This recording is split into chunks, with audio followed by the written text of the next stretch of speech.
سرکار فرماتے تو جنت میں میرے ساتھ رہے گا، بس تجھے کام 6 کرنے ہیں۔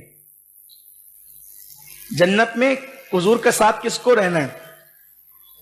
سبھی کو رہنا ہے۔ ہاں، میں کوئی شاعر نہیں ہوں کہ آپ کو یہ کہہ دوں کہ مجھے لہلاتے چہچہاتے 10 کا نوٹ دے دو تو جنت میں حضور کا ساتھ مل جائے گا۔ 10 کی نوٹ کے عوض جنت بیچنے نہیں آیا، حضور نے فرمایا ہے۔ اور قربان جائیں حضور کا پڑوس، اور بات تو میرے محبوب کی ہے، تمہارے منہ سے جو نکلی وہ بات ہو کے رہی۔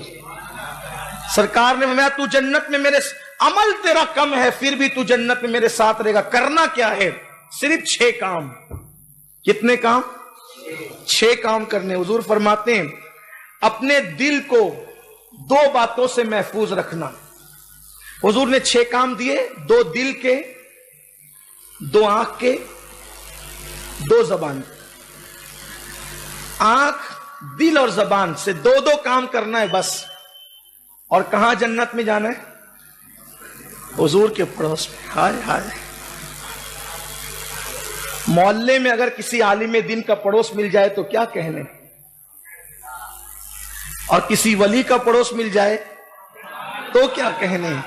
لیکن محلے سے ایک دن تو جانا ہے، جنت سے کبھی نہیں جانا ہے، جنت سے کبھی نہیں جانا ہے۔ اور اس میں حضور کا پڑوس مل جائے تو کیا کہنے۔ سبحان اللہ۔ کسی کو کبھی کبھی زیارت ہوگی، پڑوس میں رہنے والے یار کا جلوہ تکتے رہیں گے۔ کتنا سستا سودا ہے۔ حضور کہتے ہیں عمل کم ہے پھر بھی تو جنت میں میرے ساتھ ہوگا۔ اچھا 7 کا حضور نے کام تجھے 6 کرنے، 2 کام تجھے دل سے کرنا ہے، یعنی دل سے 2 کام کرنا ہے۔ ایک بات کہ کسی کے ساتھ خیانت نہیں کرنا اور کسی کے ساتھ حسد نہیں کرنا۔ اپنے دل سے خیانت اور حسد نکال دے تو جنت میں میرے ساتھ رہے گا۔ دیکھو آج حسد بھی لوگوں کو ہے نا، ہم بھی لوگوں سے حسد کرتے ہیں ایک دوسرے سے۔ کوئی خوبصورت ہے نا، اب خوبصورت ہے تو اس میں اس کا کیا قصور ہے؟ کوئی مالدار ہے تو مالدار ہونے میں اس کا کیا قصور ہے؟ کوئی زیادہ اولاد والا ہے تو اس کا کیا قصور ہے؟ کوئی زیادہ عزت والا ہے اس کا کیا قصور ہے؟ کوئی اعلیٰ نسب ہے اس کا کیا قصور ہے؟ کوئی اعلیٰ ہمت ہے اس کا کیا قصور ہے؟ کوئی اعلیٰ اخلاق ہے اس کا، یہ تو قدرت نے دیا ہے۔ حسد کا مطلب کیا؟ تھوڑی واضح کرتے چلو بات۔ آج میں نے اپنے ساتھ اپنے بھائی سے کہا تھا میں نے کہ آج بڑے سادہ اور بہت اہم عنوان پہ گفتگو، اگر اس بات کو ہم اپنے دل میں بٹھا کے عمل کر لیتے ہیں، واللہ کہتا ہوں کہ جنت کی بہاریں دیکھ کر قیامت کے دن انشاءاللہ تبارک و تعالی آپ کے دل سے دعا نکلے گی۔ حالانکہ وہ دعا کی جگہ نہیں ہے، لیکن صرف آپ سے کہہ رہا ہوں کہ دعا نکلے گی۔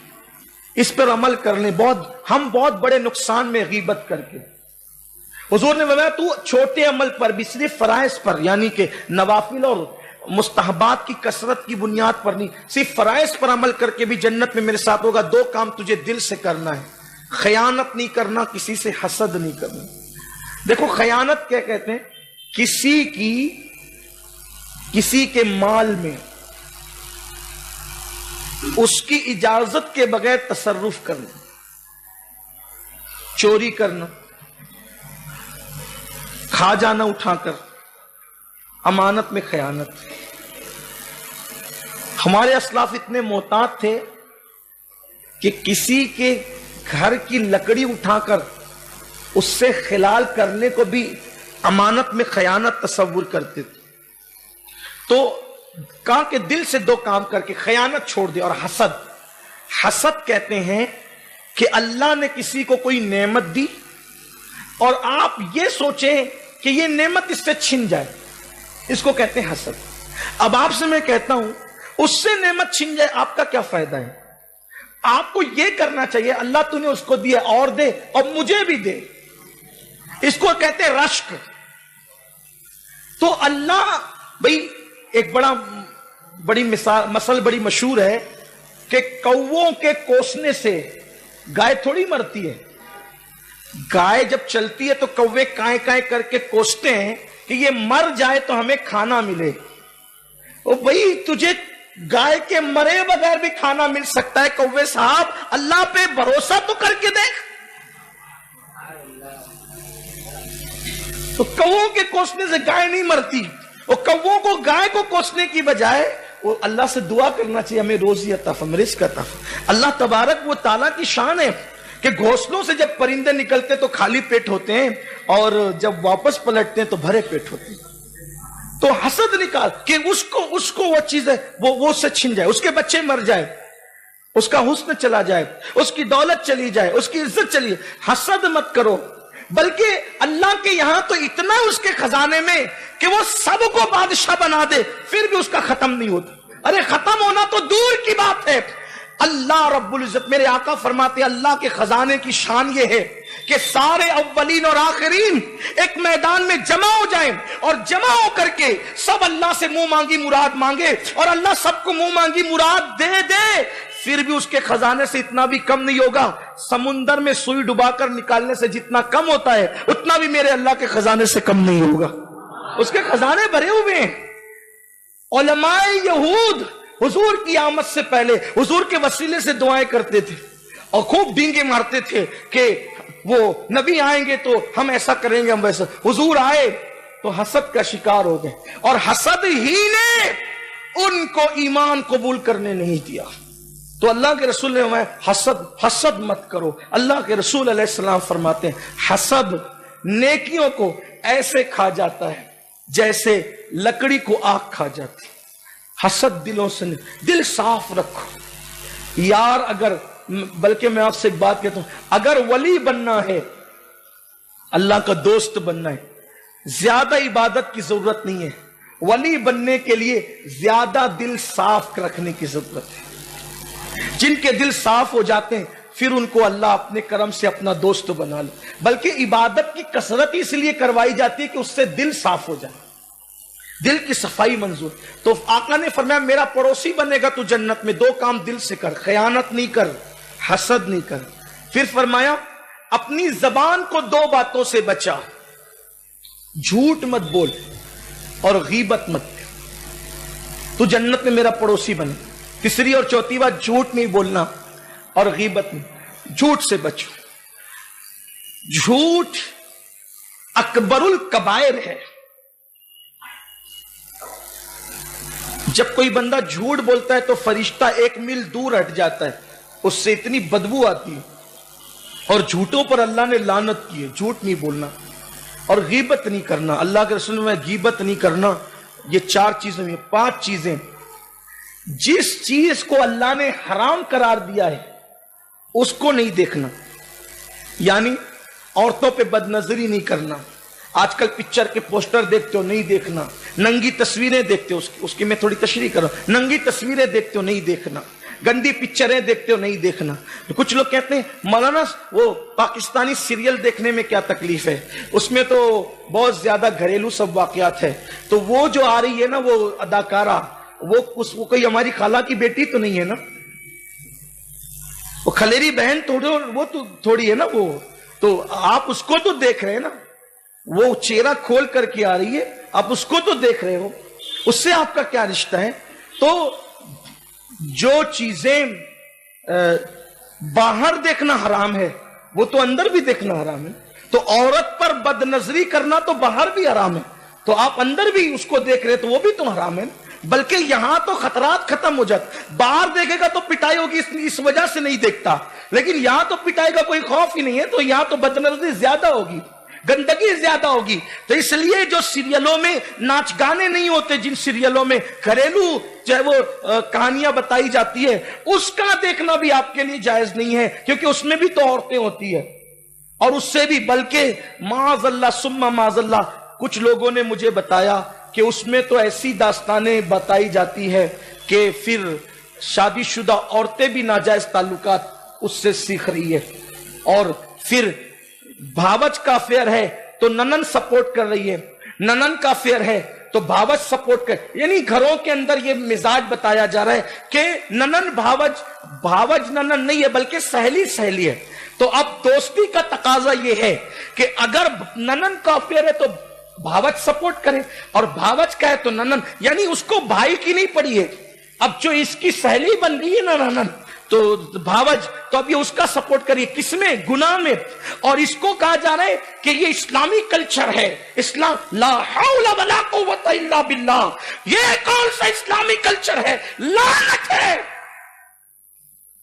کس نے کہہ دیا کہ بھاوج شادی شدہ کو افیئر میں سپورٹ کرنا اسلامی کلچر؟ یہ اسلامی کلچر ہے، یہ اسلامی قرآن کہتا ہے وَلَا تَعَاوَنُوا عَلَى الْإِثْمِ وَالْعُدْوَانِ، گناہ پر اور برائی پر ایک دوسرے کی مدد مت کر. وہاں تو ہونا یہ چاہیے تھا کہ غلط قدم اس کے جا رہے تھے تو فوراً روک دیتی یا گھر والوں کو اطلاع کرتی کہ غلط راستے جا رہے. کیونکہ اگر آپ کہتے چلے ننن بھاوج نہیں، دوست ہی دوست کو لے لے. سچا دوست تو وہ ہے کہ جب تو گناہ کرے تو وہ تیرا ہاتھ پکڑ کے روک دے. سچے دوست کی پہچان یہ، اور آپ اس کو اسلامی کلچر کہتے ہیں. کس اسلامی کلچر کی آپ بات کرتے ہیں؟ ارے اسلامی کلچر یہ ہے کہ ایک نابینا صحابی کے سامنے ام المومنین آ گئی تو حضور نے فرمایا پردہ کر. ہو جا کس سے کہا؟ ان سے. یہ تو نابینا کا، یہ نابینا ہے، تو نابینا تھوڑی ہے. یہ اسلامی کلچر ہے، آپ اس کو اسلامی کلچر کہہ رہے. لا الہ الا اللہ انا للہ و انا. بلکہ میں کوئی مفتی نہیں ہوں لیکن اتنا ضرور کہوں گا کہ وہ افیئر پہ سپورٹ کرنے کو اگر آپ اسلامی کلچر کہتے تو آپ کا ایمان خطرے میں پڑ جائے گا. ہمارے مذہب میں پاکیزگی ہے، طہارت ہے، تقدس ہے. تو اللہ کے رسول علیہ السلام نے فرمایا کہ اللہ نے جس چیز کو حرام کر دیا ہے اپنی نظر سے اس کو مت دیکھ، اور فرمایا کسی کو حقارت کی نظر سے مت دیکھ. دو کام دل سے کر، دو کام زبان سے کر، دو کام آنکھ سے کر. دل سے یہ کہ خیانت اور حسد دل سے نکال دے، زبان سے جھوٹ اور غیبت بند کر دے، اور آنکھوں سے اللہ کی حرام کردہ چیزوں کو نہ دیکھ اور کسی کو حقارت سے نہ دیکھ. حضور فرماتے ہیں اگر یہ 6 کام کر لیا تو تھوڑے عمل کے باوجود بھی اللہ تجھے جنت میں میرا پڑوسی بنائے گا. کسی کو حقارت کی نظر سے مت دیکھ. یہ بھی بات خاص ہے. آج کل قدرت نے تھوڑی سی دولت دے دی، عزت دے دی، شان دے، تو لوگ کسی کو کچھ سمجھتے ہی نہیں ہیں. ام المومنین اما عائشہ صدیقہ فرماتی ہیں اللہ کے نزدیک سب سے حقیر وہ شخص ہو جاتا ہے جو لوگوں کو حقارت سے دیکھتا. حالانکہ طریقہ یہ ہے کہ اپنے آپ کو سب سے حقیر سمجھ کہ روئے زمین پر مجھ سے حقیر کوئی نہیں ہے. یہ اللہ والوں کی خاص شان ہے، سب سے حقیر اپنے آپ کو. اللہ اکبر. آپ دیکھیے آج بندہ اگر مسجد میں لکڑی پڑی ہوئی ملے نا، لکڑی، وہ بولتا وہ بنگیا کہاں گیا، وہ لکڑی اس نے صاف کیوں نہیں کی. ارے تو مسلمان نہیں ہے، مسجد اللہ کا گھر ہے، تو نہیں، وہ بانگی اٹھائے گا، تو نہیں اٹھائے گا. وہ تو کون سا ترم کھا گیا؟ مسجد میں دھول پڑی ہے اور صاف نہیں کرتے مسجد والے. اللہ کا گھر ہے، تو نہیں صاف کر سکتا. آؤ، جب ہم اپنے آپ کو سب سے حقیر سمجھتے تھے تو ولی بنتے تھے. آج کوئی اپنے آپ کو حقیر سمجھ لیتا ہے، جس کی کوئی اوقات نہیں یار، وہ بھی اپنے آپ کو سب سے بڑا سمجھتا ہے. 5 وقت کی نماز پڑھنے تو ولی سے کم نہیں سمجھتے اپنے آپ. وہ کوئی بول رہا ہے کہ مجھے رسول اللہ عالم بیداری میں دکھ رہے ہیں، تو کوئی کہتا ہے کہ میں نے صاحب قبر سے ابھی تھوڑی دیر پہلے بات کی، مجھے کو آ کر یہ سب سناتے ہیں. یہ صاحب قبر سے. میں نے کہا یا اللہ میرے شہر میں تو کوئی کمی نہیں ہے، یعنی کوئی. اور جو بیچارے باتیں کرتے تھے وہ کہتے تھے ہمیں کیا خبر، پتہ نہیں کیا معاملہ ہے. یہ ہاں جو سمندر ہے وہ خاموش رہا کرتے ہیں اور گھڑے خالی خوب بجا کرتے ہیں.